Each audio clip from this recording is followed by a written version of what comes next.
চা কেমন হয়েছে? বেশ ভালো। অবশ্য আমি একটু কড়া লিকার পছন্দ করি।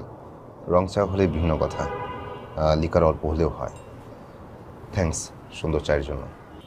চা তো আমি বানাইনি, মা বানিয়েছে। চা আমি বানাতে পারি না। ভিতরে তো সবাই বললো চা আপনি বানিয়েছেন। মিথ্যা বলেছে। পাত্রীর মার্কেটিং, আর মার্কেটিং করার জন্য পাত্রীর আশেপাশের মানুষ টুকটাক মিথ্যা কথা বলে। আমি চা কেন কিছুই বানাতে পারি না, কারণ ছোটবেলা থেকে আমি রান্নাঘরে ঢুকিনি। মা বলতো রান্নাঘরে ঢুকলে নাকি আমি কালি হয়ে যাব, আর কালি হয়ে গেলে আমার কপালে কোনো ভালো বর জুটবে না। আপনি খুব সুন্দর করে কথা বলেন, শুনতে খুব ভালো লাগছে। আমি না একটু বেশি বেশি কথা বলি, আর মার কাছে এটার জন্য অনেক বকাও খেয়েছি। আমাদের বিয়েটা যদি হয়ে যায় তাহলে আপনি এভাবেই কথা বলবেন। আসলে আমি একটু চুপচাপ স্বভাবের, তো খুব বেশি কথা বলি না।